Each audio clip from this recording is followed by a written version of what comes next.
Welcome back, welcome back, welcome back. Dynamite Shirt Printing, Kyle Metz. What a guy. He came on as a sponsor, and my primary use for him is drop shipping. So what that means is that I don't got to buy inventory. I don't got to buy a bunch of t-shirts. Kyle handles it all. So it's ordered online, and then he prints it and ships it, and he handles everything. And it works out for both parties. If you're looking for something else like general screen printing, he handles that. He does embroidery. He does direct to garment, DTG, which means you can do one-offs, and there's no minimum on that. Kyle's been able to help a lot of businesses that I've been funneling to him just to get going and to, start up. I mean, you don't want to order 100 t-shirts when you're just coming out the gate. And Kyle can handle small orders, large orders. He can handle everything you need. That's Dynamite Shirt Printing, and it's dynamiteshirtprinting.com. Go check it out. My favorite skate shop in the Valley, 5anddimeeaston.com. You can shop online or in store. Their address is 140 Northampton Street, Easton, PA. Their hours are Monday through Friday, 11 to 7, Saturday, 10 to 7, and Sundays, 11 to 5. They carry clothing, shoes, boards, accessories, and more. You can get complete decks down there. They got grip. They got some local clothing down there as well. I know a couple guys that came on the show that they're now selling stuff in store, and they're exclusive to Fucked. They are doing so much for the independent skate community. They're doing so much for the DIY. They're doing a lot in the area with skateboarding, and I couldn't be prouder to have them as a sponsor. Their story is incredible, from starting it when they were 18 and then coming back later in life to opening up what the store is that they wanted. And the two guys down there are just incredible. I can't say enough good things about them. I love that they're a sponsor, and they really help out in the community. And if you skate or want to support them, please go check them out locally. It is 140 Northampton Street, Easton, PA. Online, it is 5anddimeeaston.com. Please go check them out. All Valley Rooter, Jared LaBarba, friend of the show, childhood friend, Never Again Studios official plumber. 24-hour emergency services. 610-762-1656. That's 610-762-1656. They charge by the job, not by the hour, and they are 100% fully insured. They have free estimates. They also do installation and repair. They have a list of things. I can't go over them all on here, but you can find them at allvalleyrouter.net. All of Jared's services are on there. It's a beautiful website. You can contact him through that website. You can find out how to do, emergency services. Where should I call? Who should I contact? You can get all that there at allvalleyrouter.net. Free estimates, fully insured. Jared LaBarba. Check him out. All right, I'm going to set a timer. Never Again Radio. I know what episode this is. Welcome to Never Again Radio, man. How are you? Good. How are you? I'm good. Cheers. Thank you for coming down. I saw your... Who was your friend who was posting the fishing stuff and the hunting stuff? Cody. Yes. I don't even know how I'm following him. He's probably friends through somebody else, and I just stayed watching his content. It's few and far between anymore where you actually just follow someone you don't know and then they have decent content. And then I always saw it was like higher end stuff. It was funny because I watched what you guys were doing happening because I was following him. So like I would see he would like post photos from like bird hunts, and like I grew up hunting, and like I just like his vibe, and like we'll get into like where that connects with us later. But like then I saw you guys drop videos, and I was like, these are like done well, and I really like this. And then you guys dropped the one of him, I think it was the fishing? Duck hunting, or no, the fishing pheasant one. Well, there was the pheasant one was the first one, and then the fishing one was the one where I think it was like what was it, like M82 or something. Yep. And then I was like, who the fuck did this? Because it was very similar to, and the more we talk and get to know each other, it did line up correctly. But like when you make reels and stuff like that, and sometimes people don't know how to line up, or it's not that they don't know how, but like your artistic view of how to match music to video is very similar to how I like to see stuff or how I create. And then that's when I just hit you up and I was like, yo, I got to talk to you for an hour. Because I love podcasting, because if we would have got on the phone or would have met for a beer, it wouldn't be what this is now. It would just be interrupted constantly. So to talk to somebody about what you're doing, then the more I talked to you, I was like, these guys are doing really cool shit. I love the vibe of everything you're doing. The first thing I said to you, I was like, yeah, this reminds me of Crusted Demons at Dirt. And then like the last thing you did was go up to the dirt race. And I was like, I can't wait to podcast. It's few and far between I like podcasting with everybody, but I was just genuinely like, I haven't been not excited since you walked through that awesome. door. I love it. So where did all this come from? Did you guys grow up watching media? What kind of influenced you to even start Clap Central? So I grew up riding dirt bikes ever since I was like 3 years old. I think I got a quad for Christmas the one year, and then rode that, got good, and then I got a dirt bike, I think maybe like 4 or 5, and then just rode my entire life. And then I think it was about when I was like 16 when I got my driver's license. We started traveling a little bit to go racing and stuff with a couple buddies. And then we... Were you traveling like with... Because the only reason I ask, and I want to slow it down a little bit, is just from a friend of mine, his son is starting to go out and race, but he hasn't not been off the dirt bike, and they like turn their whole backyard into a track. And then like, so to see him now grow into that, and then hearing your story, is that kind of like where it was similar, where like your parents were into taking you and supporting you doing it, or was it something you were doing by yourself? Kind of like both ways. So like they would always be like at the restaurant on the weekends, obviously like working, so couldn't race on the weekends, so I would just ride at the house. And then when I got my driver's license, I was like, oh, I could go places now and go ride with my buddies. So like that's how we got. Where did you guys used to ride? Quarries and stuff? I grew up like outside of Tamaqua, so like we would ride up there in the stripping pits and stuff, and then a couple of local tracks and stuff we would go to. So that was pretty good. I grew up.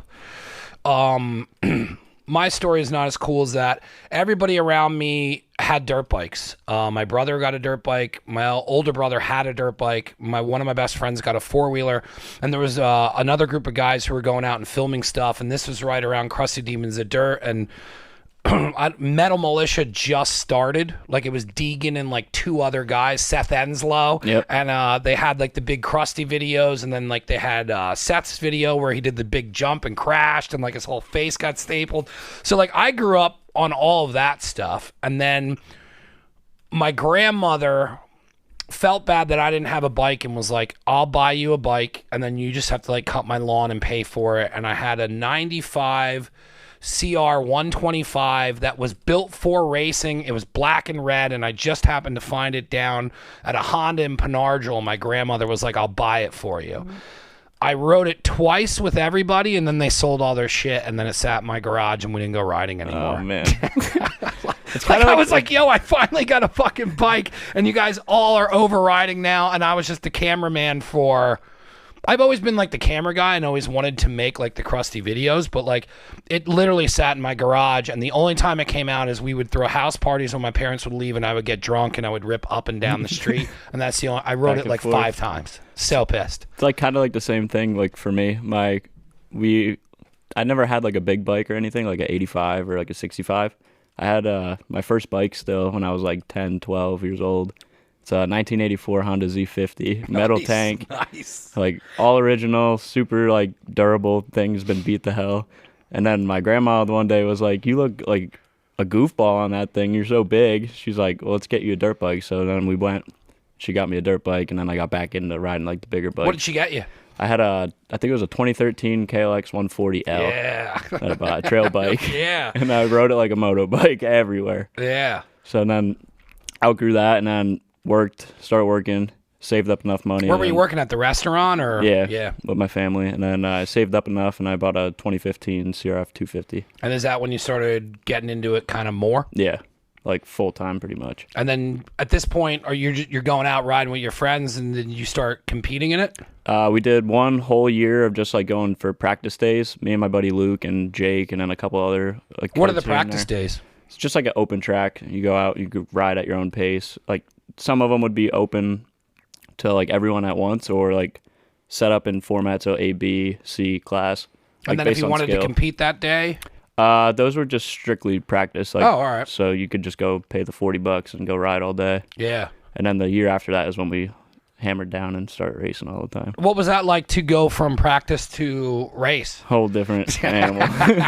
It was crazy watching my buddy post his son, where I was like, "Oh, this is like real deal. Yeah. This is real deal." 'Cause, Some like, that- and he crashed, and like it was cool because his wife posted and was like, Jack's goal was to not finish last, and he crashed early and still didn't finish last. And afterwards, it was like, I didn't get last. Yep. And I was like, yeah, that's a fucking awesome way to look at it. It is. That's the same way I would look at it too. Yeah. But like, you could feel so fast on a practice day, and then you line up, and then race pace is a totally different beast. Like you're just riding way past your limit all the time.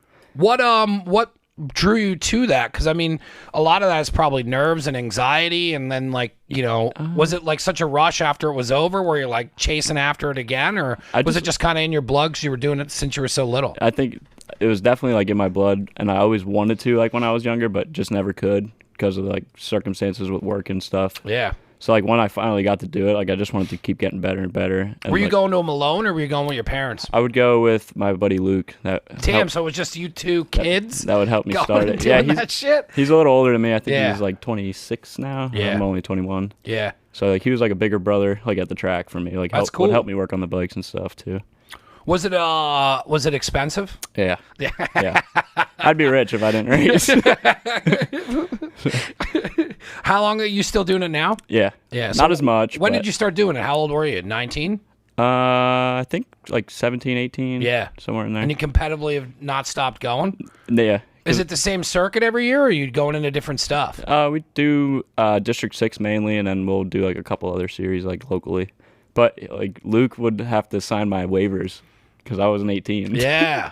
So he would have to say like he was like my guardian. Do a bunch of you go out now, or is it still just you? Yeah, there's a bigger group of us now. Like we've met so many people at the tracks and stuff, so it's like a big family. And do you now roll through there as like Clap Central? Yeah. Yeah, that's fun. awesome. We'll get into that. I love, like I told you, like I love.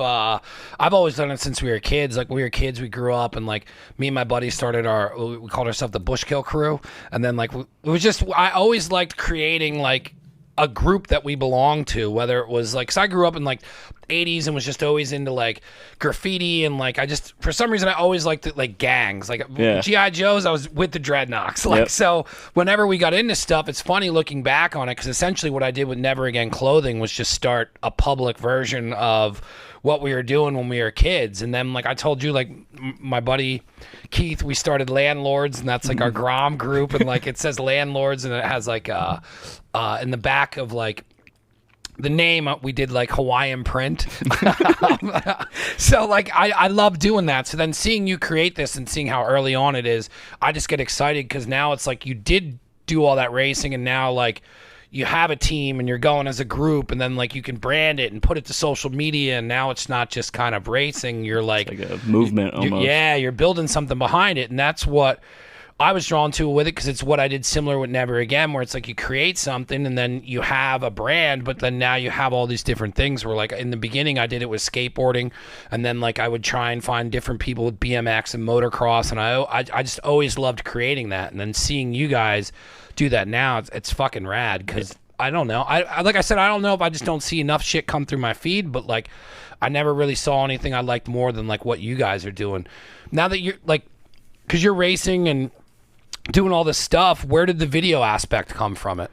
We had like loads of Snapchat memories, like just banked of like doing stupid So shit. you guys are always just see that's you guys are the generation that have a camcorder in your hand now. Right. So like we'd be out partying or something, and like someone would be doing something like jumping a fire. We'd video it. Yeah. And then like the next day we'd be at the track, and then we'd film like a couple clips here and there, and then like we just stacked them all together Yeah. one time, and then we posted it. And then that's how it like pretty much started. Yeah, like, because I mean, like, if like that's how the older, I don't know how the skate videos are now, or even like what they do for skate videos, but like the older stuff, and how we were talking earlier with CKY, is it's like what the appeal of CKY was all this wild shit, and then it was in between that, it was skating. Yeah. And then it was like, even like like Crusty Demons of Dirt had so many vibes with me for like, it created how I dressed when those guys were out in Vegas wearing like old suit coats and fucking showing up in limos and lighting shit on fire and like going to parties and there was hot chicks everywhere. I'm like, we were like, dude,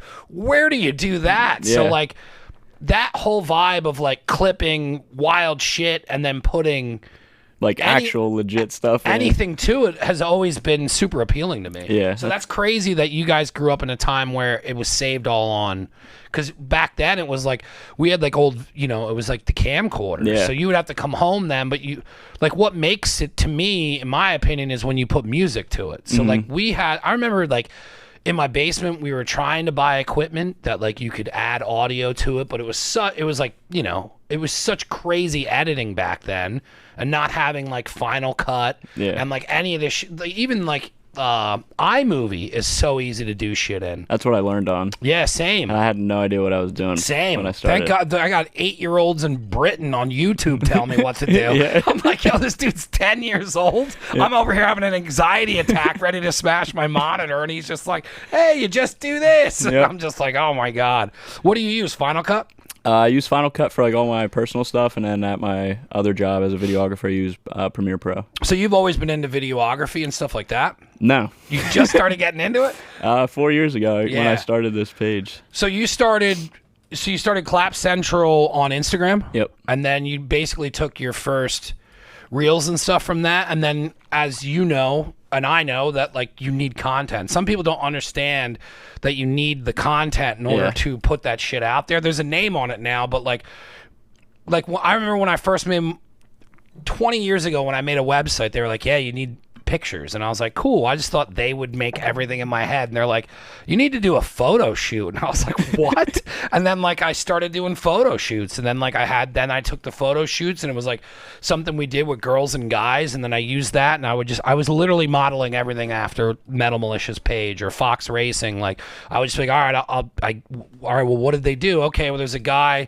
All right, well, then you start understanding like how to actually produce the content, which is then what I fell in love with producing. And then now I like want to step back away from this and be more production, which is like I've been liking that the most. It's fun. But when I started, we didn't have like a camera or anything. Like like I said, we were using our phones. We planned like a riding day, and then I was like, screw it, I'll go buy a brand new GoPro.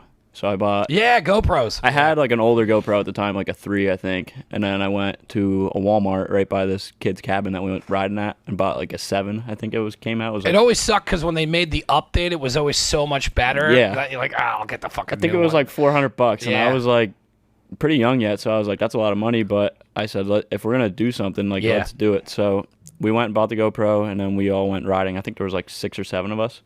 And we filmed all day just doing dumb stuff. Yeah. And Cody, the one that was in the hunting video and fishing video and stuff, he was a filmmaker back in the day too. We went back to his house after we rode, imported all the stuff onto his Mac, and then he showed me how to cut Yeah. videos. It's so huge to have somebody else who has a know. Yeah. So he's like a huge help for like helping me learn how to do like just the basic stuff even. I feel like iMovie, once you get it, then you have to leave it. Yeah. Like that's what sucks is like as soon as you figure out how to use iMovie, it's like, all right, well, this is the basic controls of Final Cut or Adobe. I never fucked with Adobe. The only reason I ever used Final Cut is like all of this is only possible because of my friend Jer and the knowledge that him and his friends shared with me for free, just helping me grow this more and more. So like if I didn't have him, I don't know what I would have ended up doing or what turns this would have taken, but he had Final Cut. So then I knew almost like it was always like my my line where like if I got stuck, I'd call him or like he ended up moving like 5 minutes from the studio. And that was so much stress relief for me because I was like, oh, if I have a problem, I'll just take the Mac up there. And then literally he'd be like, yeah, you're doing this wrong. And then he would show me and then I would learn that and then come back. And then like eventually I haven't gone up with a problem to him in a while. And then it's like, it's just self-learning. And Final Cut is not fun at all. It's so un-user-friendly. Yeah. They literally do not let you know anything. Apple or whatever, and I don't care if this is boring to anyone. I'm just excited to talk to somebody about fucking editing. So like in iMovie, it's almost like with Apple stuff. It's like you're rewarded, taught it, and then it's easier to use in the next step. Where Final Cut is not that at all. No. It's like reading a dictionary. It's just awful. Makes like no sense like at first, and then No. It's like, And what's funny is like what I use it for is so underutilized. Like you could literally like score a movie on it. Yeah. And I'm just like cutting shitty sports promos down here. yeah. Everything's kind of at now is like you sit down with Cody and you guys kind of start getting the first content together, and then like what's your plan from there? Or like where do you see it going at that point? So 'cause this is 4 years ago. Yeah, correct? at that time we really didn't have a plan other than like we just wanted to do cool stuff with each other and like put it out, and like for us to go back and watch and like really enjoy it again. Like I don't know, I guess relive in the moment. But from there we did a couple more like stuff, like just random stuff. And then I bought another camera, which was like $600, like a legit camera. So you upgraded from the GoPro. Yeah, so learned that for a while. I did not understand a thing about a camera, like how any shutter speed or ISO or any of that stuff worked. So I would like YouTube everything and just teach myself. I never went to school or anything for it. Same. So I just learned that way, and then kept getting better and better as I kept going, and it just pushed me like to make more content. So like I'll just go out and film like anything. It gets kind of addicting when you're trying to learn it, and then if you're interested in it, and then like it's so funny because it brings me back to like remembering how frustrating it is to figure out equipment when you don't know how, and then like it's all really trial and error. And like one of the most frustrating things, which still is for me, is lighting. And then but like it's such in my opinion like an addiction where like you finally figure it out, and then you're closer to getting to how you envision it, and then you want to push yourself further to learn the camera more and learn the equipment more because you want it to look more professional. And like that's all the show's motto has been.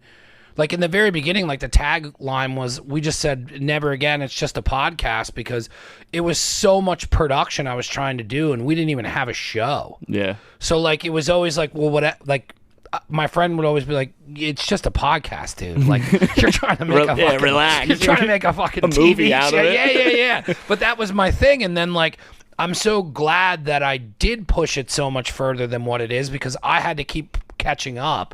And then where it's at now and where I'm going to take it next is like, people are just starting to catch up to what I'm doing. And like where I want to go next is like TV production and like, you know, like shoot it and like have it like, I would compare everything to what Action Bronson's doing. How he does Fuck That's Delicious now, and the way it's shot, and how he does all that, and it's 8 minutes long, and he gets his following and drops like one a month. Like I want to get there. Yeah. It's not easy to do, but it's like I've learned so much that like this is not boring, but like I can do all this by myself. It's like I'm excited to get into territory where like I'm going to buy new equipment, and then I got to have a camera guy. Yeah. And like, that's exciting. Like, you know what I mean? Like for me to have started this, it was audio only in my apartment, and then push it to a point where like, hey, I think if we keep going in the direction we're going, I can pay somebody to be a camera operator, is totally fucking insane. Yeah. Because it started from nothing. So like, I love hearing how you just keep progressing in this and you're pushing it, and it went from Snapchat to GoPro to now you got a camera. So like now that you got this new camera, where are you at in that part of the story? We were still just like filming each other. Like I learned it first, like, and I would film Luke, and then I would. And you guys were just like kind of partying and and then doing whatever you were doing. I would teach Luke some stuff that I would learn how to use the camera. Would you schedule like content days, or just like, yo, bring the camera? Yeah. I would just keep it in the car. And that's the whatever best way we to do it. We'd just film. Because then no one's expected to do anything. Right. And then we would just pull it out whenever. And like some days we wouldn't even pull it out, like if we were just like hanging out and enjoying ourselves.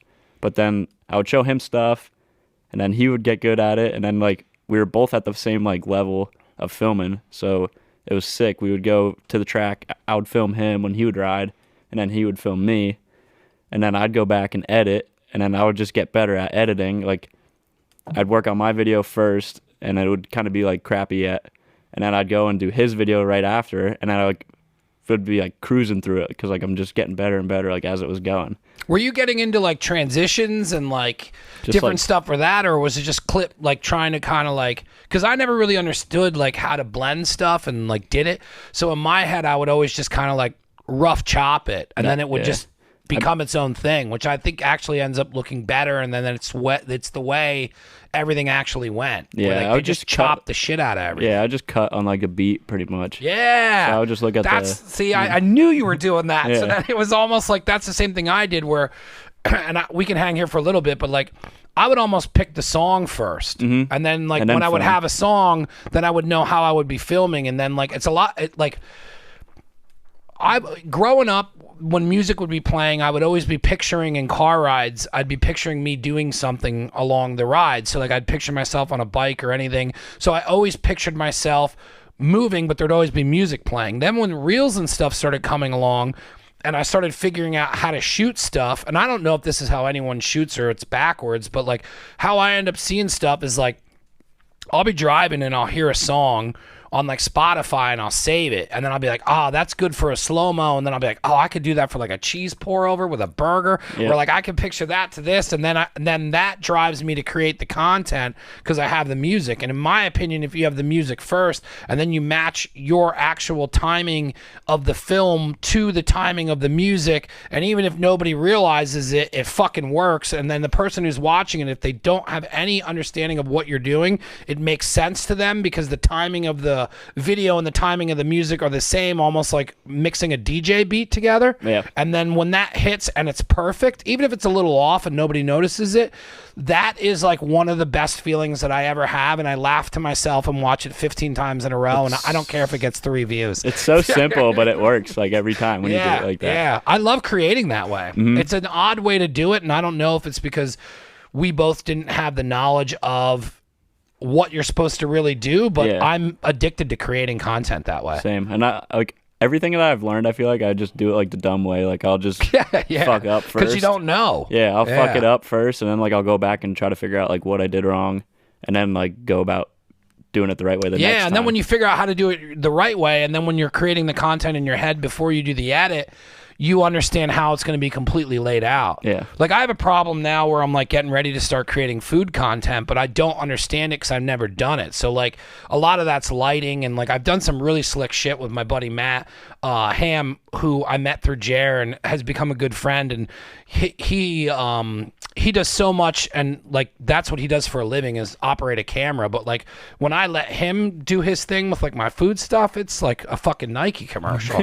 But like it's fun creating them with somebody who has a higher knowledge of the film stuff, because then you kind of give a little bit of your insight from this weird place of like self-taught, which is so different than someone who's actually like been by the book kind yeah. of. So then it's like you have this weird mesh of it. But I'm in the process now of like trying to figure out where sometimes I get a little discouraged because I don't understand the process of it. So like sometimes it's like I'll have shit and I'll be like, oh, I can shoot that this way, but then because I haven't taken the time to sit down and fuck up for a month, like it kind of like startles it back. So like when you're moving forward on this journey, it's like when you kind of hit your hiccups with filming, like how much time is it taking you to get back on track with everything? I guess it really depends on like the project like itself, like what I was filming or like what I was doing, but not too long, I'd say. Like because like if I'm frustrated like in the moment like editing something, I want to figure it out like right then, so I'll just pull up YouTube and like I'll watch like a 15-minute video on how to do something, but like it'll take me like an hour and a half to watch the whole video because I'm stopping, going back in, and then like teaching myself through the video. Yeah. So it's like a weird. It's fucking really it's weird. Weird, but like it's weird, and then you're mad at yourself the whole time, and you're like, I'm gonna fucking do. It's like it's almost like I remember in high school being frustrated like that, trying to learn and comprehend, but I didn't want to. And that like going back on it, looking now, being 43 and looking at how crazy and rough high school was for me, it's like all it was I was literally not interested in anything they were talking about at all, because I literally sat on the other side of that wall for like 4 to 5 hours until like the first time I tried to get a podcast together, it took me 2 weeks. And then from that 2 weeks, it took me 1 week. And then I started texting Jared, I think I got this. But like, I would have never spent that much time on anything. No math problem. No book. No, I think the only thing I've ever put that much effort into is a woman. Yeah. And that was never worth it. So like in the end, it's like, I kind of like realized that like my comprehension and all that was on a high level. I just was never interested because a normal person isn't going to sit like that. Right. And like, because they'll get frustrated and then not do the project or look into hiring somebody to do it, or like just say, I don't want to do this. Yeah. Which is weird now with you guys growing up, where you grow up with the phone in your hand because you're learning all that shit. Because of the apps and everything, like Snapchat and all these different things, like Reels and all that, is like you're basically doing basic editing. Yeah. It's just what also is weird is that you're filming everything backwards. Like everything's now this way. Vertical. I was taught to shoot everything like this, and then now you almost can't. Yep. Because it's even cutting promos from this. It's like I got to zoom in and move everything and like Crop. Yeah. Yeah.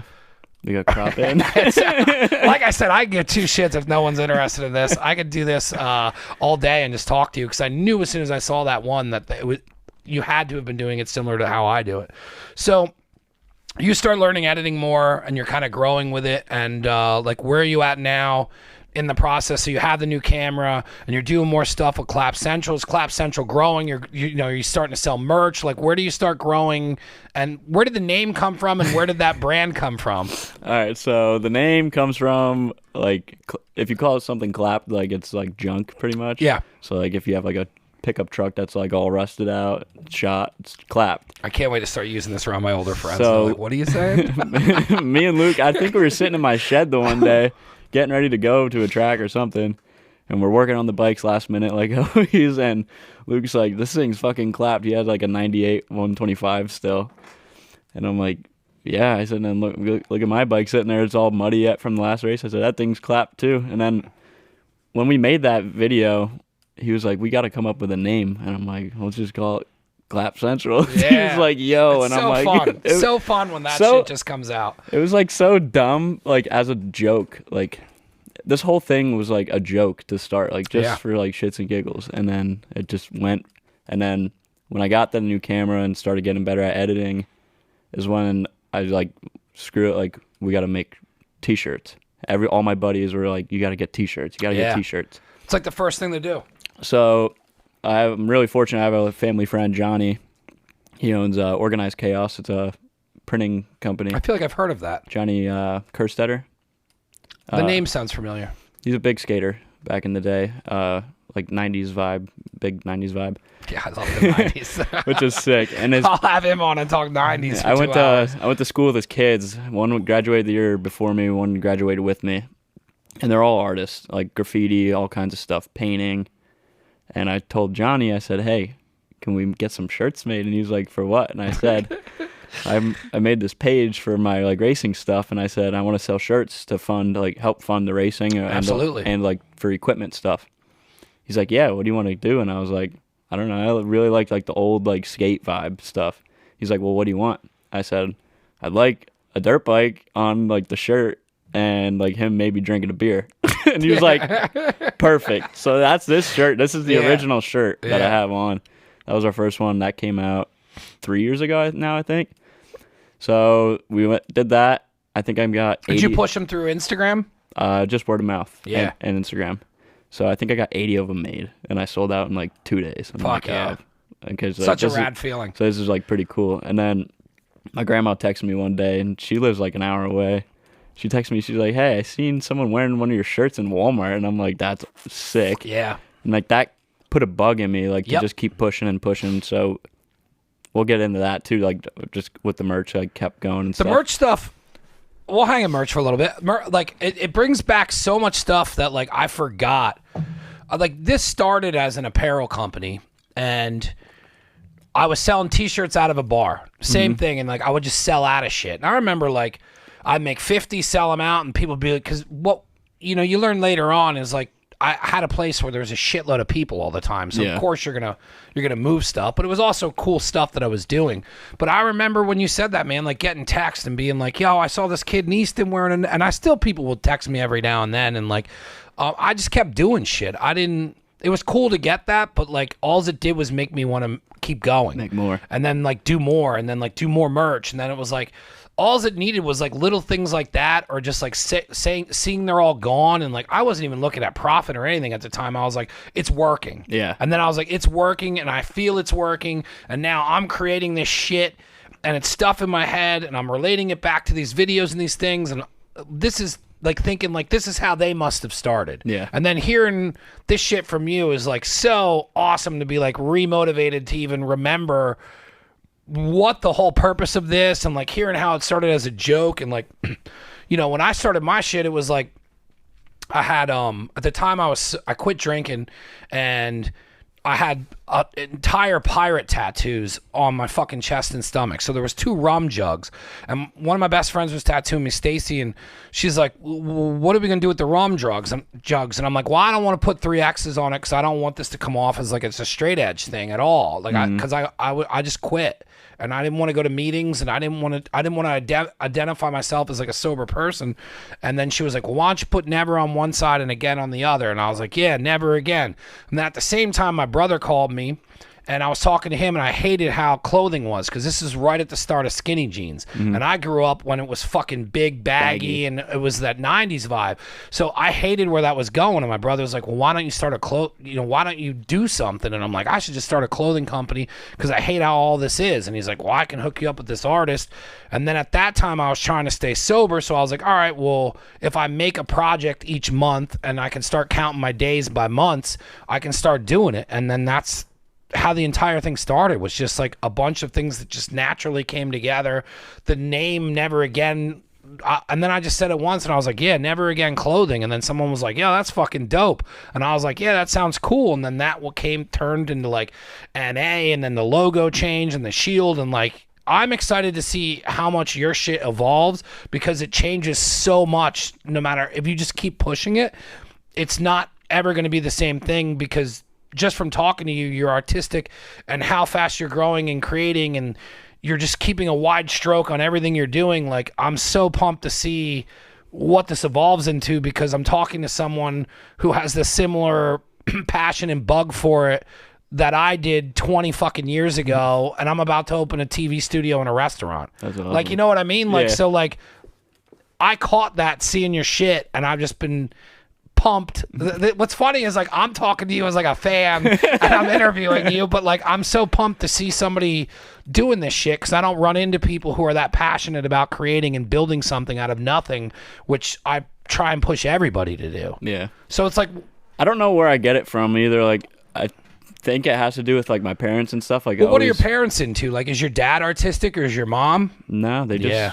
always just the restaurant stuff, but they're very passionate But they have a about passion their work. with that, and if they're doing creating food and that, so Yeah. a lot of their creativity is probably hidden inside Yeah, I guess of so, that yeah. business. Because The I do that. I mean, hospitality that's stuff. why I do a lot of my cooking. Is like I could never draw. My parents, my dad's super creative. He can draw, and he's a handy guy and all that. My life got fucked up, and like I was never to really hone in on that like focus and that comprehension and all that shit.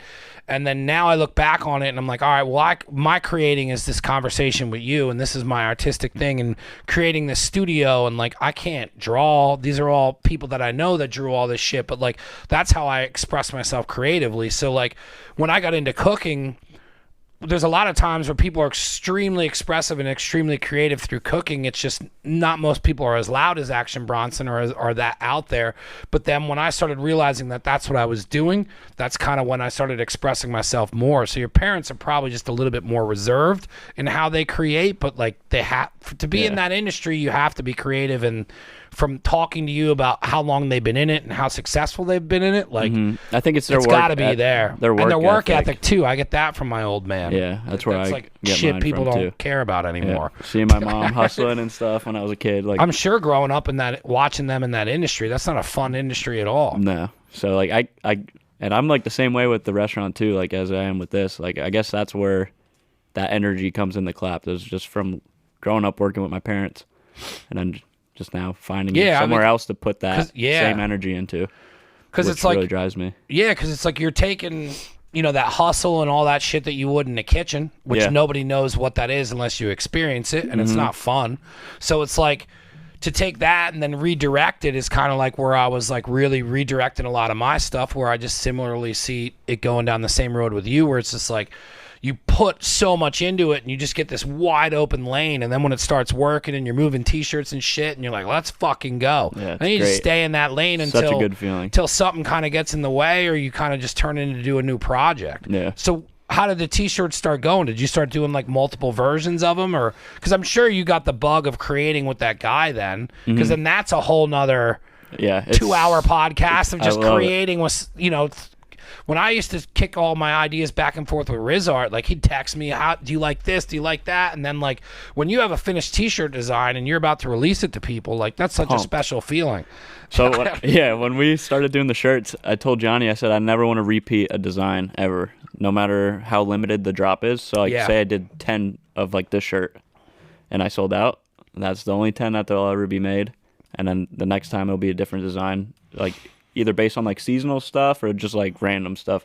So my next drop coming up next month is Vegas. So the only thing you've done so far is that shirt? Nah, I've done I think 7 different runs now.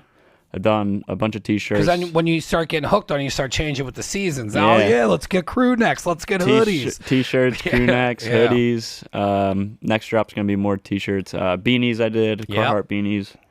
But the next drop is going to be Vegas themed. I seen you like gambling on your page and stuff. So we got a couple Vegas things. No, one of my first tattoo was the Man's Ruin, and it was the martini glass with the girl in it and shit. Yep. But that all pulls back to the old crusty stuff because a lot of their shit was filmed out in Vegas. Yep. I got to go out there 2 years ago.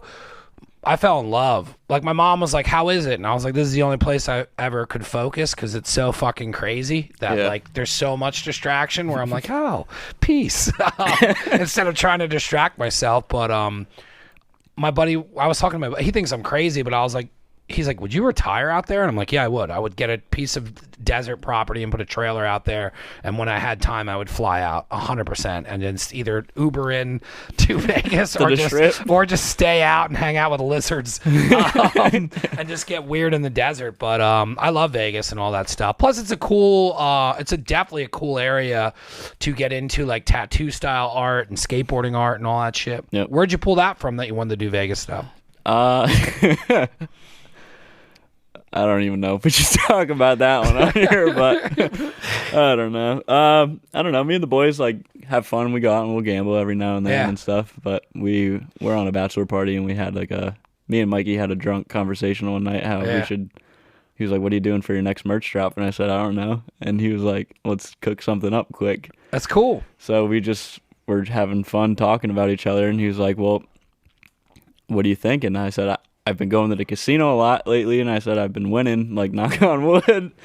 I said I'm thinking about like we should do like a slot machine and then have like the original logo on this, like hitting the bonus on a slot machine. He was like, "Dude, that's sick." And he goes, "You know what goes with gambling?" And I'm like, "What?" And he said, "Strippers." So that's gonna be our other. Yeah, design. It goes hand in hand with that Vegas vibe. Yeah, like the mud flap girl and shit. Dude. That's cool. Yeah, so it's going to be pretty neat. So when are you dropping your new merch? Next month. There's no set date yet, but my buddy Mikey that I was telling you about with that I was on the bachelor party with, he's also another professional filmer that taught me a bunch of stuff. He works down in Philly at Paperboy Media. Cool. So we're going to do a whole shoot down there at their studio with models and the bikes and stuff, and we're going to take it down there. It's going to be legit. Yeah. Let me know when it comes close because we can drop this shit and you can cut some stuff up and then we'll use this to kind of promote dropping the merch and shit. Awesome. Yeah. That'd be sweet. So, now that we're kind of out of merch and got into a lot, like how like that side of it started going, when did the interest of doing the video professionally start? So, at the same time I started doing the merch, people started hitting me up to like film them at the track, like on the weekends, and I would film them like for a couple bucks, like maybe $20-$50, and I was like stoked on that because I never thought anyone would pay for that because it was never like anything crazy good. That's cheap for content, man. Yeah, and like I didn't think my stuff was like any good like then, like I guess compared to like other stuff I was seeing on Instagram. So I'm like, I feel like it's crazy that people would even pay me to do that. So I'd do that, just like got better and better and doing that and more demand and stuff. So then I would just start going to the track and filming people, getting better, and then just keep like from there. I just kept growing and going and going, and that's where we're at more now, like just booking people. When did you change your rates? Probably within like the last year and a half ish. Was it tough for you to do that? No. Yeah. No. It's your time, man. Yeah. So like once I like found out like I could do it and do it right for them. And you have friends who are doing it, so they can at least tell you what you should be charging. Yeah. So like that was a big help. So I would ask like for advice for that, and then I would ask like I came up with like a package system. So like whatever the people would want, and then that's what I would charge them, and then I would make the stuff and give it to them. And what would the packages consist of? Like some would be like pictures and videos, or like someone would just buy like one and they would want like a 30-second video or like a minute video, just like small, simple, like kind of stuff. Instagram. Yeah, but it helped me. Like they were getting the content, but then it like double backed and helped me because I was getting more content too. So like I would post all their like their videos on my page and use it to like promote Similar to what I do here. Yeah. So like that's where that took off. You know what's crazy, and then it's kind of, I'll dig back into editing, is how much you learn how to do everything because of the time constraints. Mm-hmm. Like I remember early on figuring out how I was going to cut a promo that was 3 minutes long into the 30 seconds Instagram was originally giving you for video. And then the Reels, I feel like they did a good job with how lenient they are with, I think 90 seconds is the longest at this point.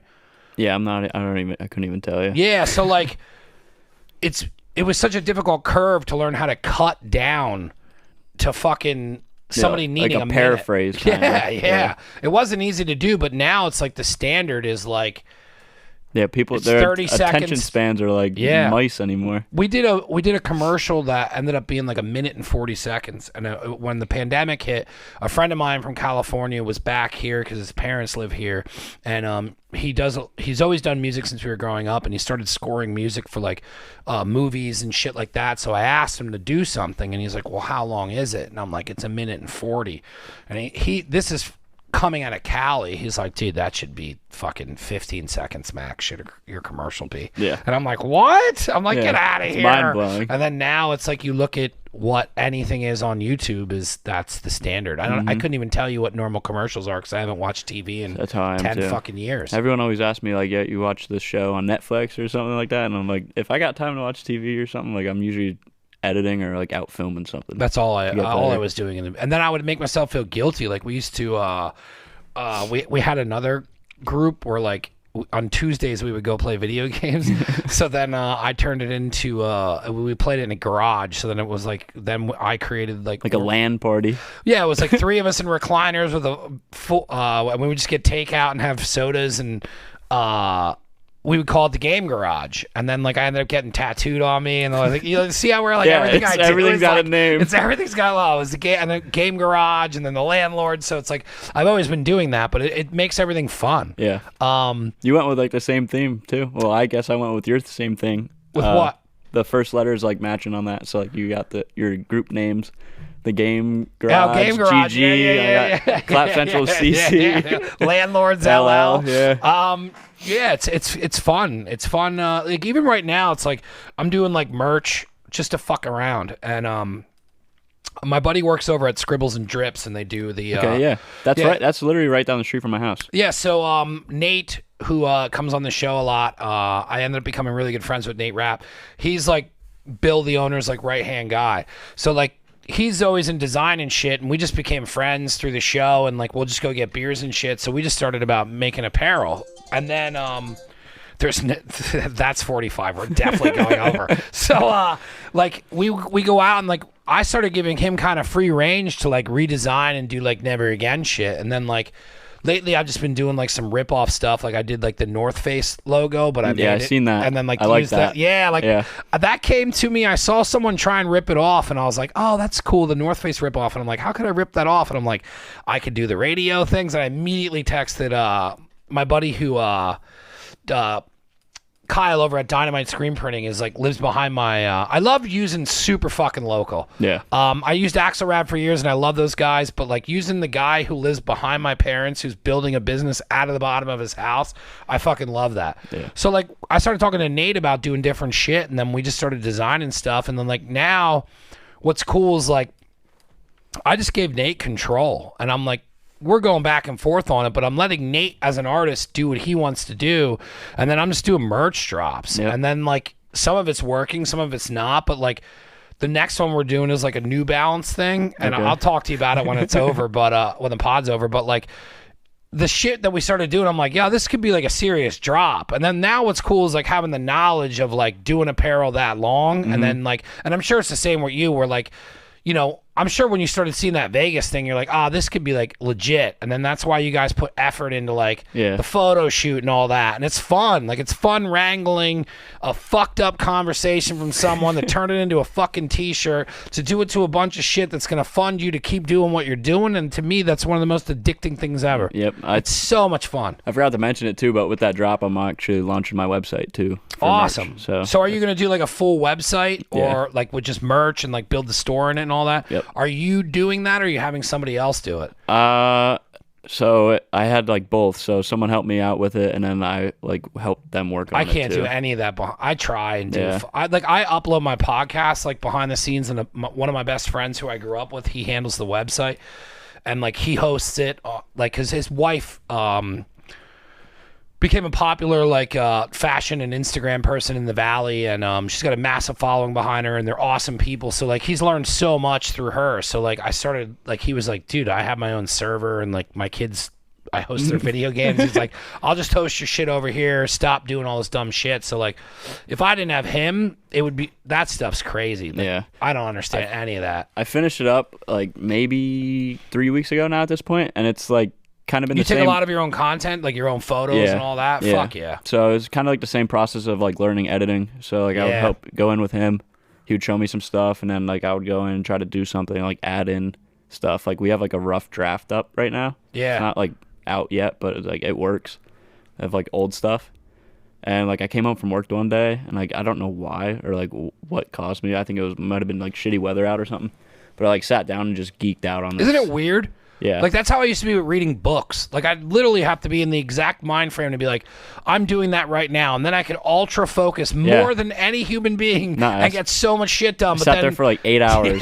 And I like look but any up, other day, I'm like, here's 15 minutes. It's like 11 o'clock. I'm like, I got to be at work at 7. I'm like, how did, like, I just sat here for that long doing this? And but that's when I knew that it was never any of the, like, I grew up in a time when, like, poster child for ADD. This is before ADHD. I'm early on. I'm talking Ritalin, not Adderall.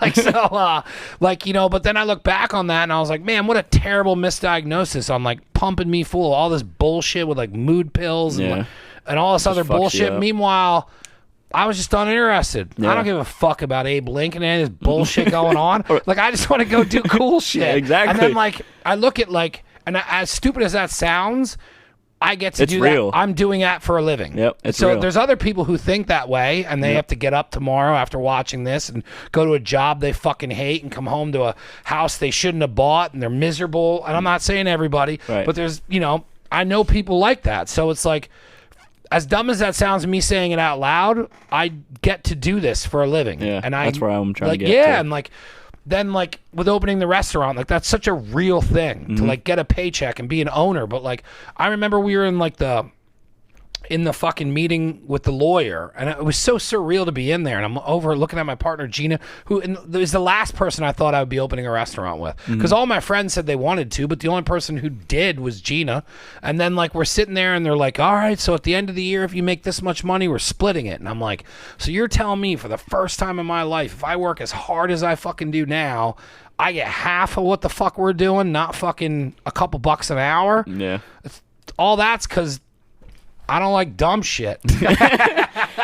It's funny you said that, like doing like the cool stuff though. My bio on Instagram for Clap just says doing cool shit with my friends. Yeah, I mean, as corny as it sounds, I don't know how any other way to explain it. Like like when I do the sports show, like I don't give a fuck what any of the numbers are on that show at all. That show is solely because the 3 people that sit here think it's so awesome that they get to do this, and it's work for me. Like, I got to edit it, and I can do it fast, and I get it up, and I make it so it's not a burden to what I'm doing, and the show does well, and the numbers sometimes hit pretty solid, and like, but I'm talking to them from a production standpoint where I'm like, yo, if we get in, when we get into the new studio, like I can add video to this, and like now it's like I know what we're doing, so like we can have the setup totally different, and I don't need to be on camera, and like the three of you all work together, and Dave's crazy over here, but like Dave's looks forward to that show so much, and it takes him out of his monotonous 9 to fucking 5 that he does. And I'm like, you know, I want to share that with you. I get to do this all the time.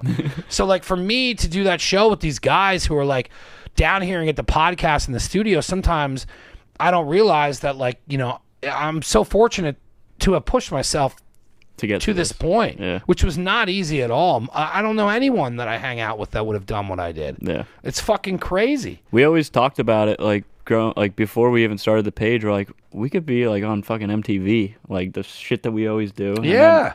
Someone that's what was always motivating about CKY. Yeah, someone said that, like, someone just needs to do it. Yeah. And I was like, I'll do it. And I think that ties back to, like, buying the GoPro. It ties back to a lot of shit. Like, I quit for a lot of reasons, drinking at the time, and like, I don't know, this wouldn't be where it's not if I didn't, because like I grew up, I became a man. I started drinking when I was 13, so like everybody's story's different. My story needed to go the way it went. I'm not telling anybody to do anything. I'm not telling anybody to model themselves after anything I'm doing. All I'm doing is sharing my story with you. And at that point in my life, if I wouldn't have done that, and I remember having this, we would always be sitting at the bar and I'd be like, yo, we should do this, we should do that. Because, I mean, I remember I grew up on Opie and Anthony. So, like, I'd always be like, we did a fucking radio show, but there wasn't podcasts yet. So then to be a part of that generation where podcasts just start, and I kind of caught it, and I'm like, I remember the moment where I was like, oh, we can fucking now do a radio show in my goddamn living room. And I just texted people and was like, hey, do you got this equipment? But, like, I always was like, what do we do? And, you know, and then I realized no one else was going to do it. Yeah. And then I was like, fuck it. I was Take like, it in your own hands. I'm like, I'll just start it. And then like, what do you mean you're going to start it? And then it just timed with like, I happened to quit drinking. All right, cool. I got to do shit to stay sober. So keep fucking busy. All right, well, I'm making t-shirts. All right. And then like, I was making t-shirts, and then I was like, I should start a podcast because I want to promote my t-shirts on it. Then the podcast blew up. Then I got back, because of the podcast, I got back into food. Then the food fucking blew up, and I started doing the smash burgers. Then everyone's like, yo, this shit's fucking awesome. Then I start making money off smash burgers, and then I'm like, we could open a restaurant with this following. It's never ending. And then I'm like, I was on the phone with this girl who's coming on for jiu-jitsu, and I'm so excited to talk to her because, like, I talk to these younger people and I tell them, I'm like, yo, like, I didn't stop at all since I was fucking 28 to 43. I have not stopped working on this at all. And I'm about to do, I never thought I would cross the finish line because my therapist would always be like, you're moving the finish line. You're moving the finish line. I'm like, what the fuck are you talking about? Then the last session we had, she's like, did you find the finish line? I'm like, I think I did. I'm like, the restaurant. I'm like, that's my finish line. I'm like, that's real money. That's fucking me buying a house. I'm caught up to everybody now. That was a wild gamble to hope that worked. And all of it was just me believing in it and pushing it that fucking hard. And then when I talk to people like you and these other people that come on here, like, it's so motivating to be like, dude, like, you could literally do whatever the fuck you want. You can literally do whatever you want. And anyone who doesn't think so, I get paid to do this. Yeah. Same.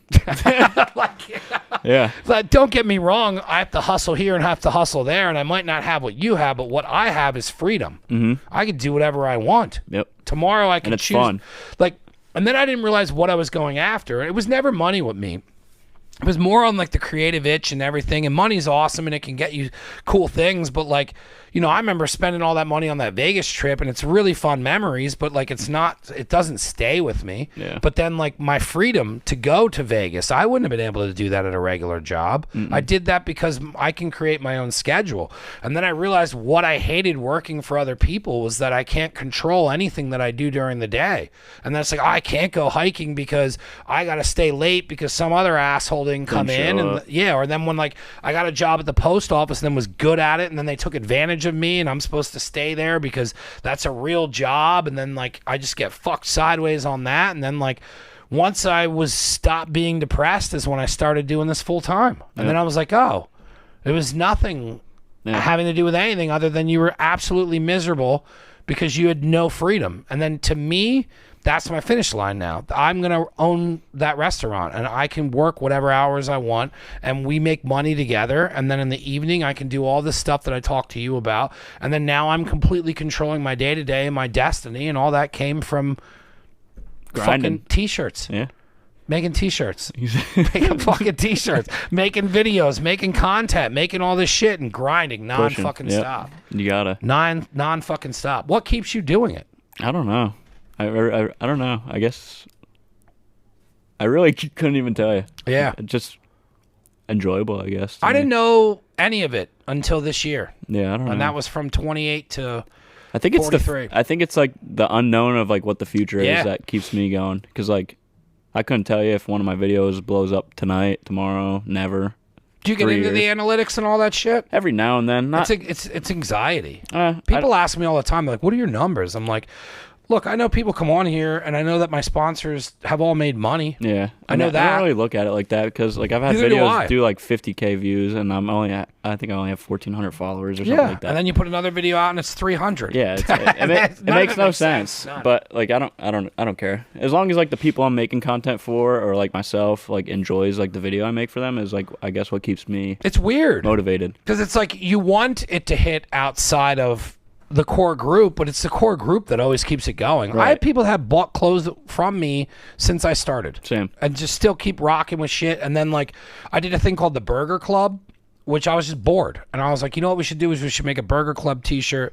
We should do it for Valentine's Day because I'm tired of being single on Valentine's Day. So I'm going to create my own thing. It's going to be the Lonely Man's. It was the Heartbreak Burger Club.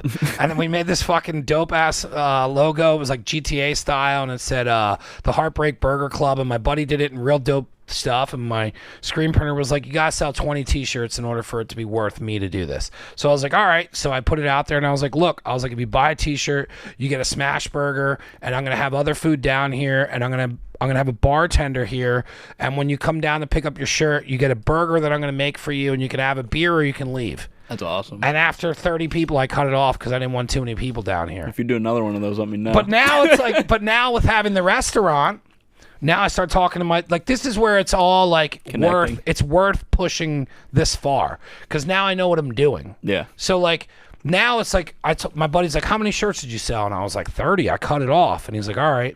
And then he's like, and I did it dope. Like I got boxes, and I had the screen printer screen print the Burger Club logo on it, and then I got cheeseburger wrapping paper, and I wrapped the T-shirt in it, and like wax paper. Yeah, like I should have. If I would have had more time, like in the next one, I'll do stickers, and then I'm like, oh, you're like making like a collector's item type box, and it's like I'll never make that design again. Yeah. So then my buddy's like, all right, well, when we go up there, he's like, we should start the Burger Club. And I was like, yeah. And I was like, I'm like, how are we going to do this? And he's like, we only let, like, let's say only 50 people in. And it's like, all right, so like you're in it now. And then like, you're only in it unless you keep buying the Burger Club drop. It doesn't happen often, but when it does, you buy it, and then it's a dinner and a night, and everybody from the club gets together. And if you don't want to be in it anymore and you walk away, now there's one membership open. That's cool. And then like put that like out almost like an NFT. Yeah. Well, I'm old school, so I look at more of like a cult secret society where like I said to my buddy, I'm like, I want to push it to like where we're wearing like goat leggings and some weird shit. It's like, what? I'm like, we could do it. But like, that's what's fun about it is like, and the more people I talk to, they're like, fuck yeah, I do that. I'm like, yo, it's something to do. Now you're creating a want. You're creating a need. I'm making money off apparel, and I'm making money off fucking selling food at a restaurant because I have a venue. Yeah. But it's like, those are always, you know how it is when you have an idea. How many fucking roadblocks do you have? A million. So now it's like, all right, well, I got a venue. I got a restaurant. I got a licensed kitchen. I got a TV fucking... So many people don't realize what I'm trying. Like, as soon as I told you, you're like, yo, and I'm just like, yeah, dude. I'm like, I have no more. There's no hurdles. No, I can do whatever I want. That's gonna be sick too. Like in one spot for you, like not having to go back and forth. But what's crazy is like, I thought to myself, I'm like, all right, well, like, you have your space, because so it's 2 studios. It's a private office, and then it's going to be studios, and then there's a hallway that separates those. Connected to that's the restaurant, but I'm a 50% owner. So technically I can go in and out of half of a building. Yeah. So I'm like, oh, like you kind of created a fantasy factory, but like it's more towards food and other shit like that, where it's like, oh, I'm about to take over half of a building.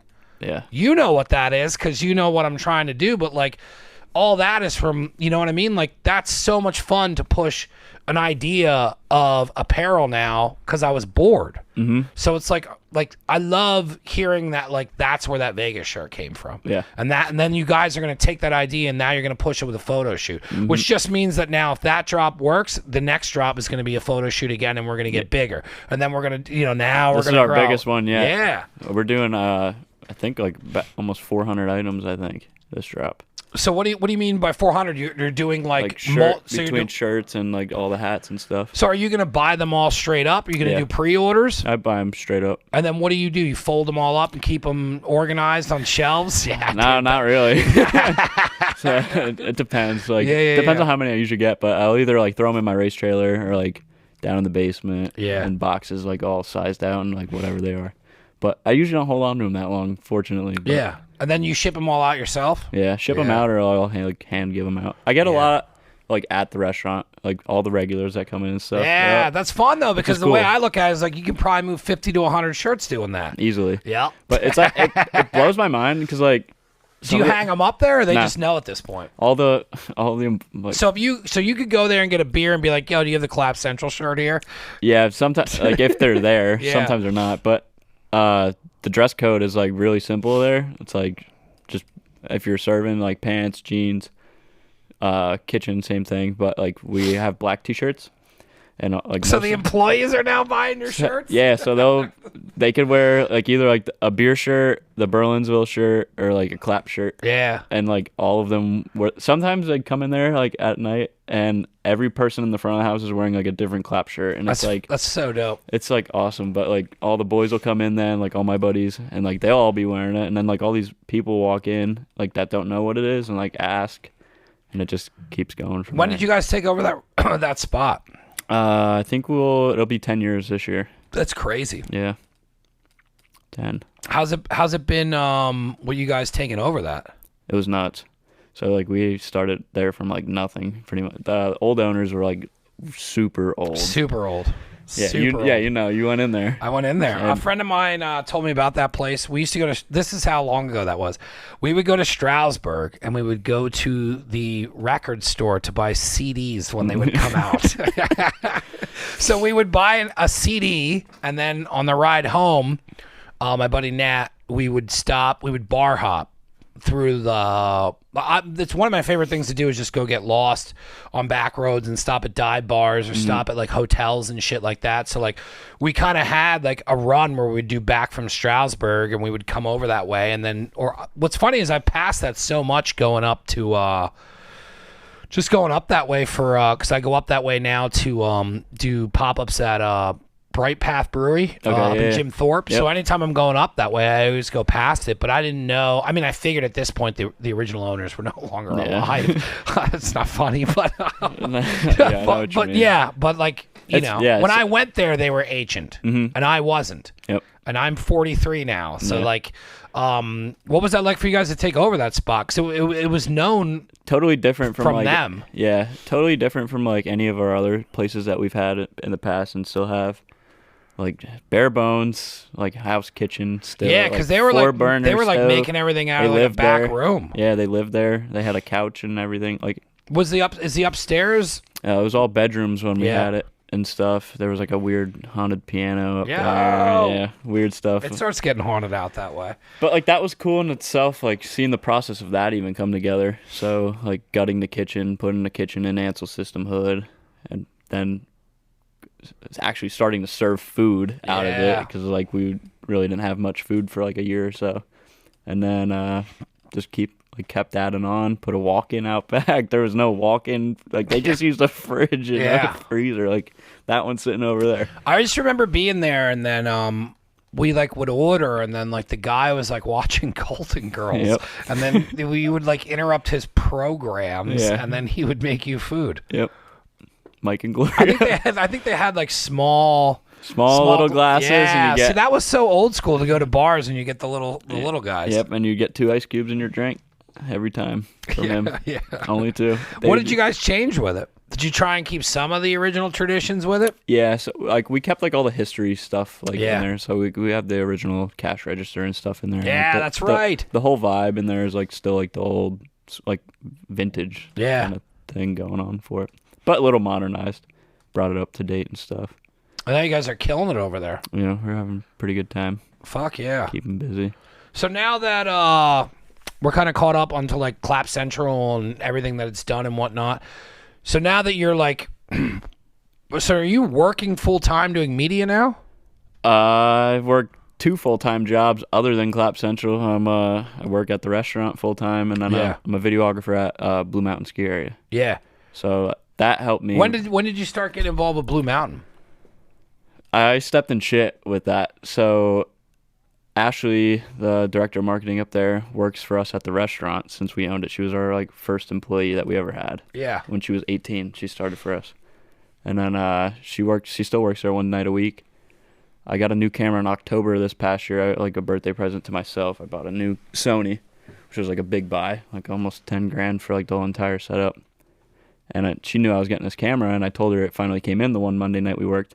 She's like, hey, speaking of cameras, she goes, we need a videographer up at the mountain. She was like, would you want to do it? And I said, yeah. You're like, yes, I'd like to pay for that camera. I had no like written experience, like technically written, like no school, no experience like on paper for videoing stuff. So I figured it'd be like a good opportunity. I think that's like the perfect shoe-in for the style of stuff that you're shooting though. Yeah, so I was already filming stuff up there like the past 2-3 years, like with my buddies just snowboarding. Yeah, do you get into snowboarding with Clap? Yep. Yeah. Yeah, there's the one hoodie I gave you is a snowboard Fuck one. Yeah. So yeah, I have a couple buddies that were like pros and stuff.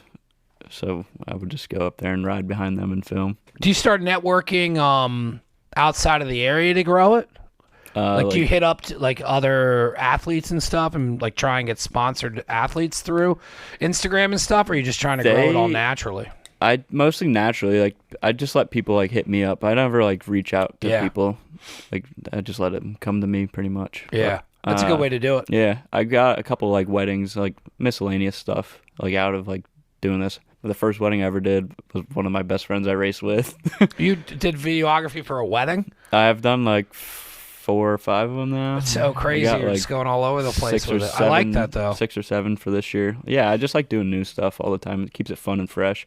But yeah, I did his wedding and it turned out pretty sick. So, and then from that one I got a couple more, and then I just keep getting a couple more. Do you sponsor people, or do you just kind of put people up with the video?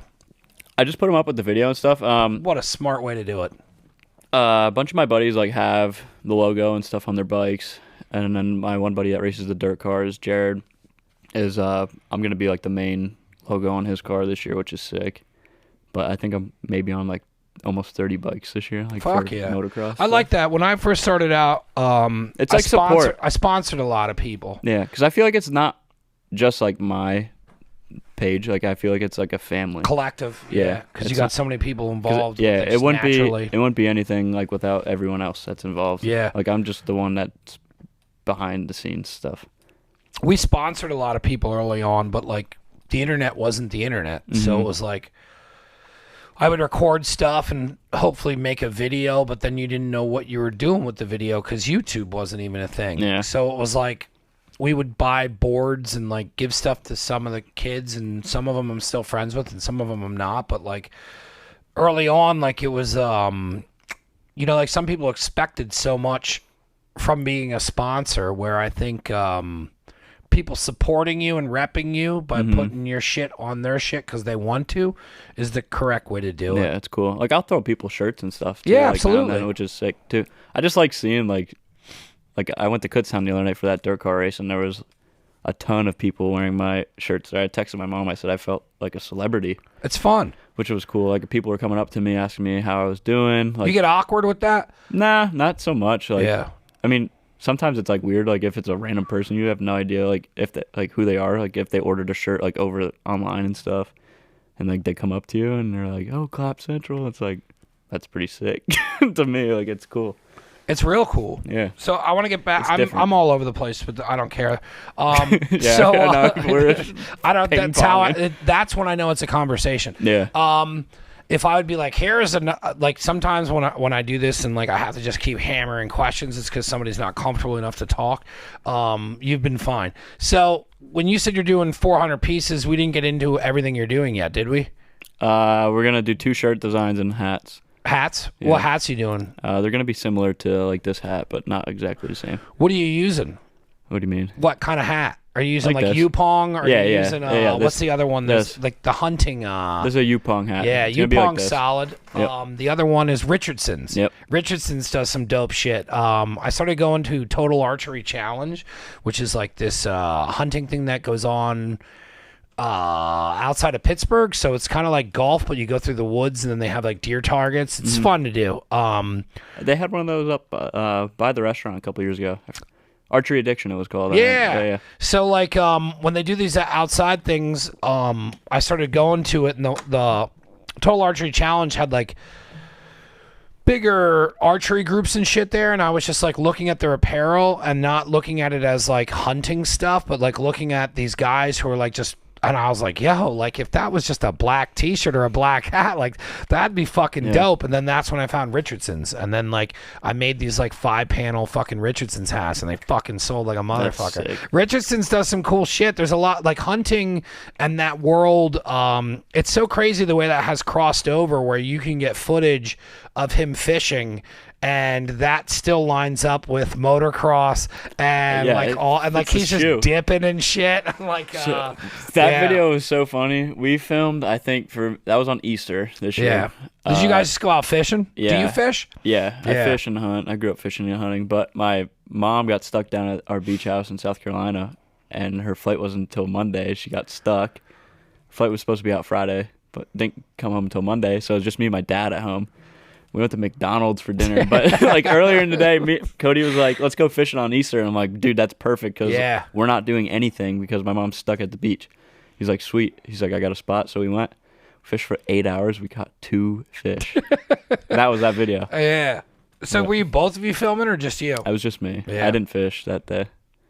Sometimes it's kind of cool to, or from my experience where like I would go do shit like where even now like, where if I'll go out to eat alone and like sometimes like I used to do it a lot more where I would just like really try and capture my evening at like a restaurant, which is kind of like where the food shit started to like kind a of like a day in the life kind of. No, like I would just take pictures like where if I like going to dark bars or like going to like a cocktail lounge, so like if the lighting's correct and you can get like a fucking awesome picture, like the look. I'll take a picture of like the martini and then like I'll slowly start telling my story of the evening by just taking pictures and shit. So like sometimes when I would go places with my friends or like when I was out in Vegas, like I knew that was going to be like a content trip. Like where looking back on it and like where my business is going, like I could totally write the entire thing off just because I'm using it for fucking social media and like building my business up. But like when I went and did that, like I just really enjoy sometimes like documenting and like just looking at everything visually as art or a media canvas.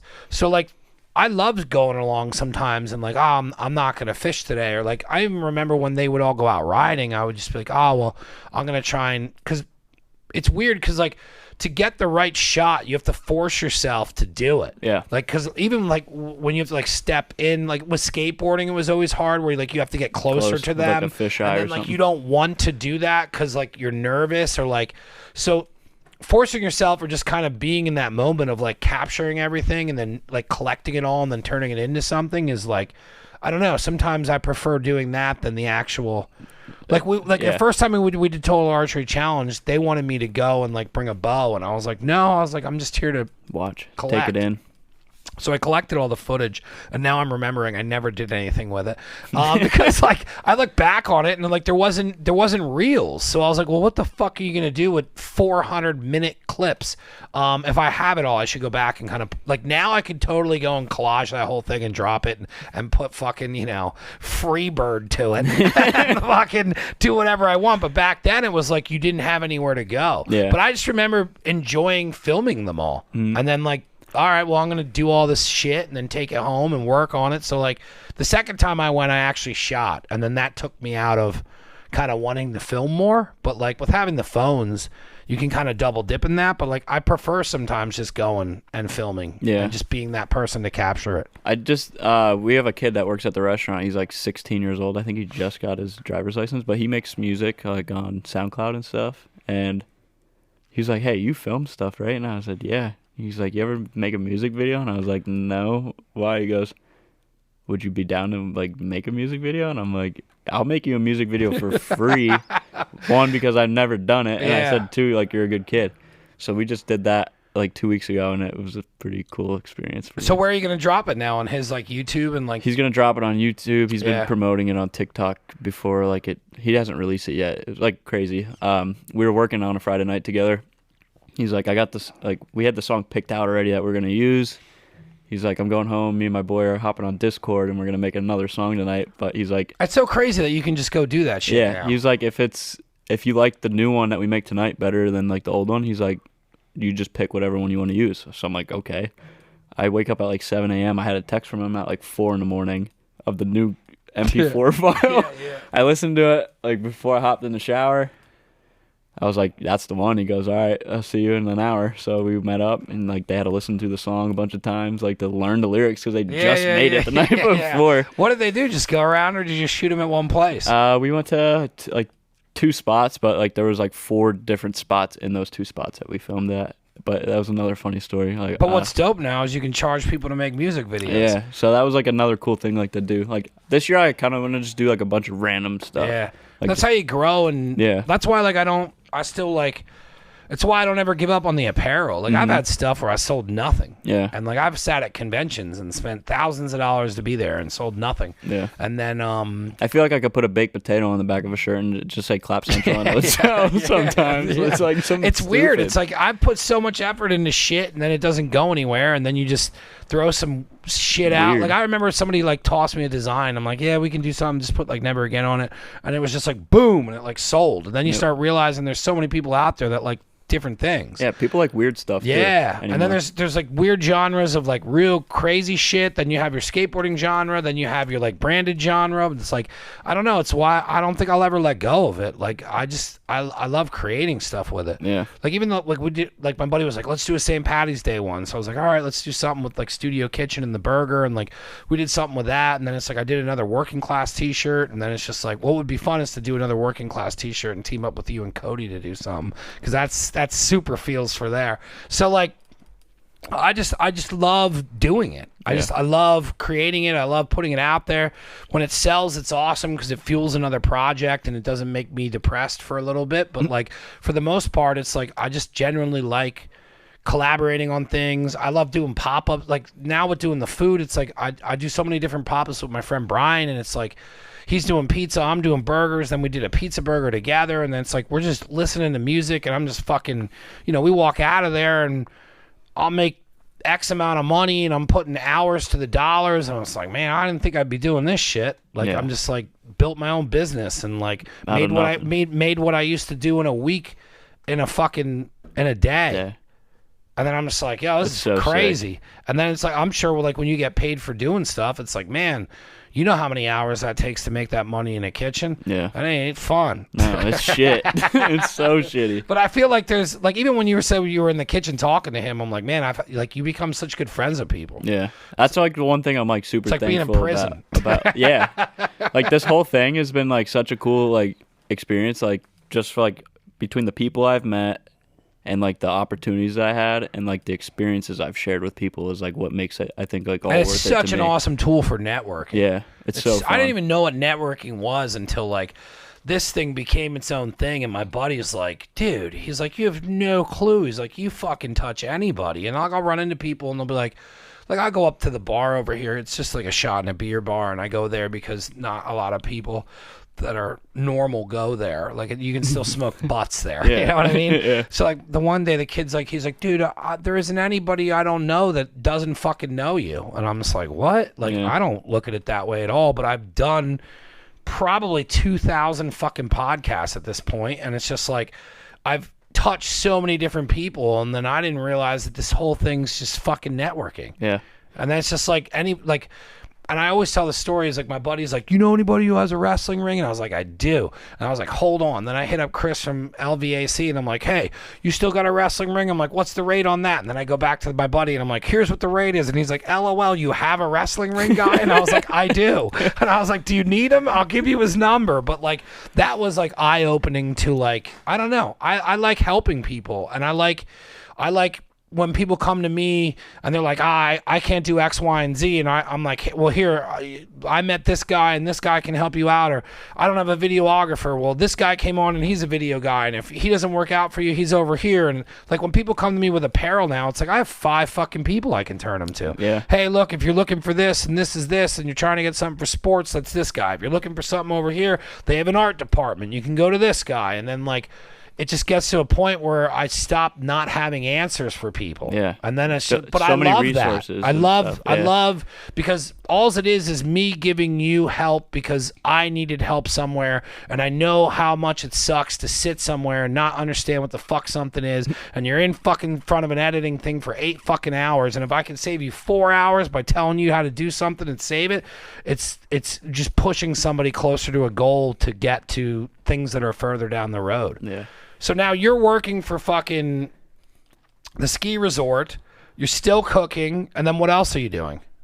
I don't really cook that much at the restaurant. I'm more. I just work there. I meant. Yeah. So yeah, I'm the videographer at the mountain. Work at the restaurant full time, and then whenever I have time off from all that, I'm doing this. And you're racing. Yep. The fuck, dude. Yeah. People think I'm nuts. I don't. I love a full plate. Yeah. I love a full plate. I like being under pressure all the time. Yeah, that too. I get more done. I mean, it's not fun sometimes. Like my mom called before the podcast, and she's like, "What's going on?" I'm like, "Ba ba ba ba ba ba ba," and I just go, "I gotta get off the phone." Like sometimes I don't need to know what's in my pressure cooker. Yep. That's when shit gets fucked up. Is when people start asking me what's like in my pressure cooker, and then when I have to say it out loud, that's when I start getting fucked up. Like when I'm working over at fucking Giacomo's 6 days a week, I'm still ripping fucking podcasts. I'm waiting for the goddamn restaurant to open. I'm doing this. I'm doing that. My back's fucked up, and then I'm just like, I'm fine if we don't say this out loud. I'm like, grooving. Let me go. I'm just burning a circle in the ground. Yep. Let me fucking be. I know. I love it though. I like grinding like that. Yeah, it's crazy. Some people, what's awesome is like I meet so many other people who do this and who do grind like Makes this. you feel a little better about yourself sometimes. Like, when I first started talking to Zach over at 10th Planet and like what that dude's built from literally living in a dojo, eating fucking goddamn chicken nuggets, fucking frozen microwave chicken nuggets, to now he has one of the biggest fucking, they're the biggest school on the East Coast for fucking jiu-jitsu. His students are on goddamn Fight Pass, and he's doing all this shit. He enabled himself to buy a fucking home, and I look at him like he's always been like ahead of me, and I always want him ahead of me, because I remember being like, when I first started coming down here, I'm like, well, I don't know what to do, man. I don't got a fucking shower in the studio. I'm sick of driving to my mom's. He goes, you want to learn how to live like a pirate? He goes, I'll tell you. He goes, $9. Go to Planet Fitness. It's a block from me. He's like, they got showers there. And then you just start talking to people who've been through it, and people who force themselves to get through the shit that nobody wants to look at. I would rather have nowhere to shower and pay $9 a month and be walking into fucking Planet Fitness than being stuck in a goddamn office talking to fucking people at a water cooler wanting to hang myself. Yeah. Fuck all that. Yep. Where do you want any of this to go? Where do you see this going in this year? Where do you want Clap Central to be? What are you bringing? Are you growing the YouTube? What are you focused on the most? Focusing more on, I guess, just like really stepping up the content this year. Yeah. Hoping it grows. Obviously, like anyone else would like, but some point down the line, I'd like to it be like a full-time gig and like not have to do anything really else. What do you have in store for content? You gonna do more stuff with Cody? You gonna just mix it up with the guys? Ton like, of stuff. Do you got more racing coming up? You got anything like? Because I like that you went to the dirt racing, and then like, do you look at shit when like Monster Truck comes close, or like what I've always wanted to do? Did you see that video I made? Which one? The dirt one? The Monster Truck one. Yeah. I think it was before the dirt one, right? Yeah. Yeah. What what I think would fit perfectly into what you're doing is a fucking demolition derby. Yep. I've always wanted to be involved in a demolition derby.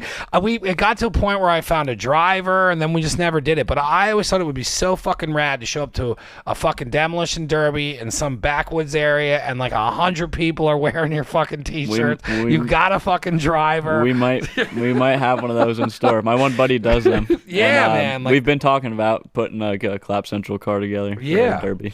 Like or what a do you junk got? Car race. Do you got shit like do you guys plan like look ahead and like look for events like that to kind of capitalize on? I know like. Is there like snowboarding shit that's going on up at the mountain that you can tie yourself to? Like yeah, wherever like it all happens so fast. Yeah. So like if we see something like a week out or like even like a day or so out, like we'll just hop on it right away and like go all in.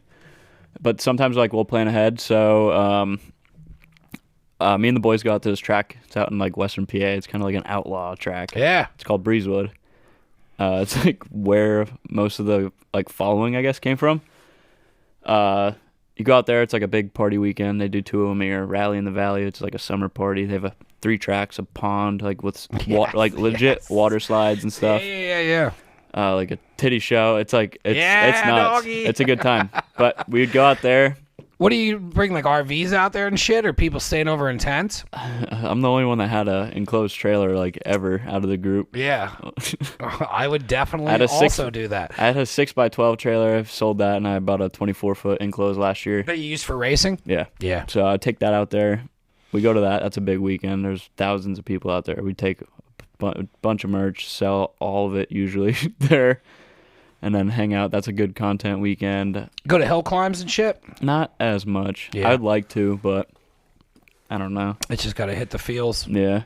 Definitely a lot of dirt bike, sprint car stuff. I'm trying to get into like the automotive stuff this year, like cars, like car edits and stuff, trucks. What kind of automotive? I don't know, like tuners and stuff. Yeah.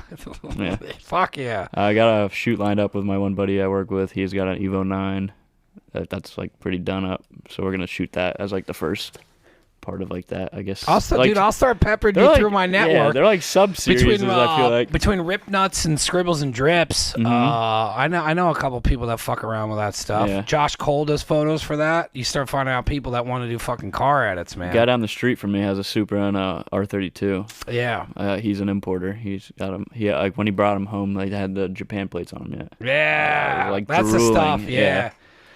And like my mom's like, "What is that?" And I'm like, "You don't get it." Yeah, she's like, "Don't get it." But I don't know. I want to get into like a ton of stuff. That's fun. More fishing, hunting.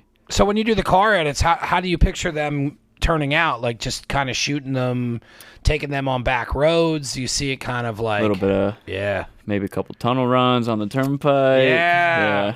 Couple. I don't know. I've got a couple ideas. Yeah. I never know until like I go out and do it. Yeah, I think that's the best part about doing it. I really don't like planning shoots. Yeah. I just do it. Yeah. However we think. And whoever I'm shooting with, like, just bounce back and forth. It's fun to do it that way. Yeah, keeps it, like I guess I got, like, a chill level. Yeah. So between the new merch drop you got coming out with the Vegas stuff, you got a bunch of new content coming out. What else you want to do this year with it? Just keep growing. Yeah. Yep. Just keep pushing it and see where it goes. I don't know. That's fucking dope, man. Yeah, I don't know. That's a lot. Like this, like where I'm at now is like crazier than I would even like if last year you would have told me like I would have been here. Yeah, because last year what were you doing? Last year, like I think I might have had like 300 followers. Still had like the old camera set up. Was kind of getting like pretty good with it, I guess you could say. And then like by the time summer was ending, winding down, I knew I wanted to like really hammer down and like go like all out. And then, like, working at the mountain helped with that. I definitely learned a ton, like, filming every day there, taking pictures. Yeah, that's a whole, like, editing. see, I like that, like, and what I always did with this is I never pigeonholed myself in it. Yeah. So, like, originally, it was never again clothing. And then when I had to trademark it, I was like, nah, never again. And then for some reason, I was just like, I'll leave it that way because I don't know what else I'm going to do. Mm-hmm. And if I would have made it never again clothing, I feel like I would have just only stayed in apparel, but then Never Again turned into Never Again Clothing. Then it turned into Never Again Radio.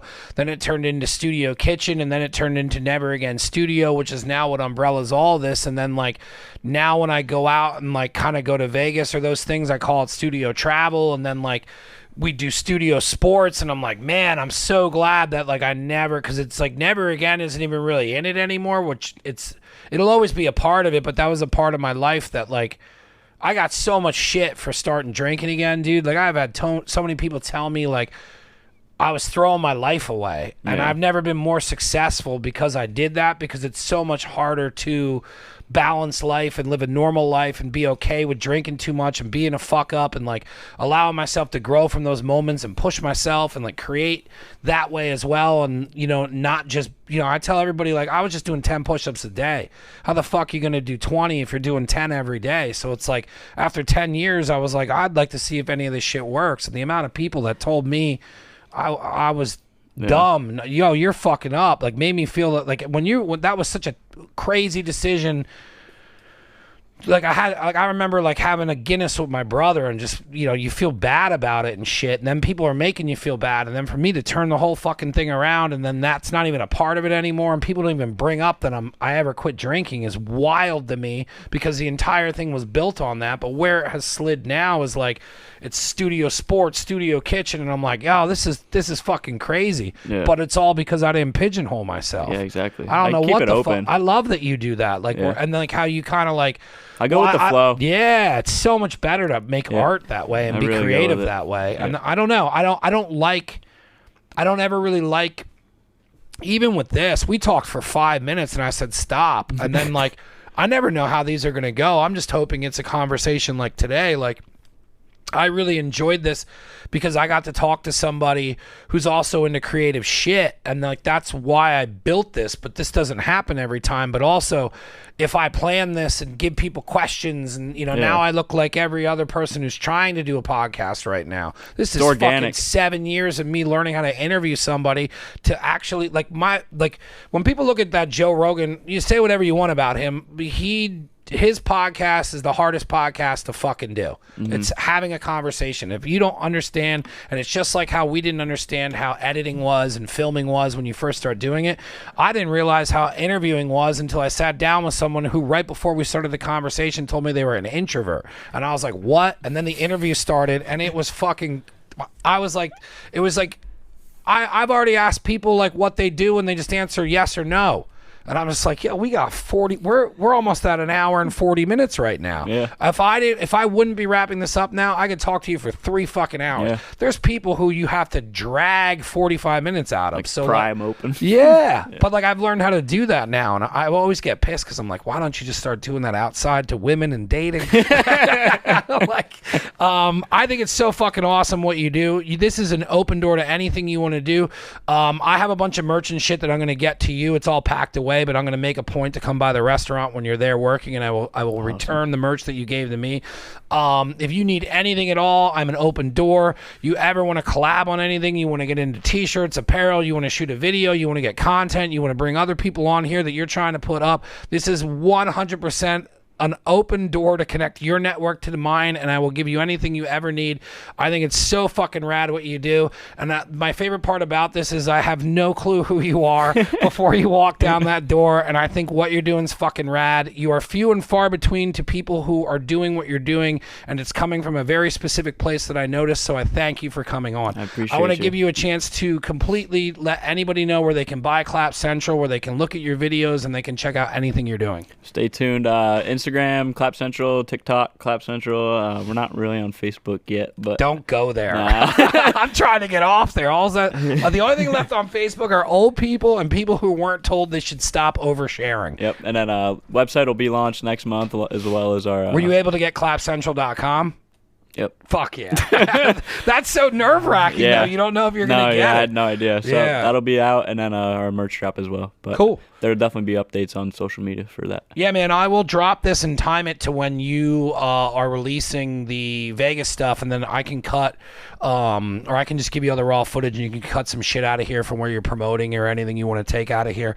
Thank you for coming on. If you're a first-time listener, first-time watcher, I'm building the YouTube, so subscribe there. If you want any of my merch, the easiest way to get it is to link through my Instagram. I have a website. It's neveragainstudio.com that has all the video, all of the audio on there, but everything's Spotify and all the shit the kids use. Most of the shit I do is dinosaurs that are being waited to be turned into fossils. So we're going to update a lot of shit soon, and thank you so much, man. This has been a blast. Thanks for having me.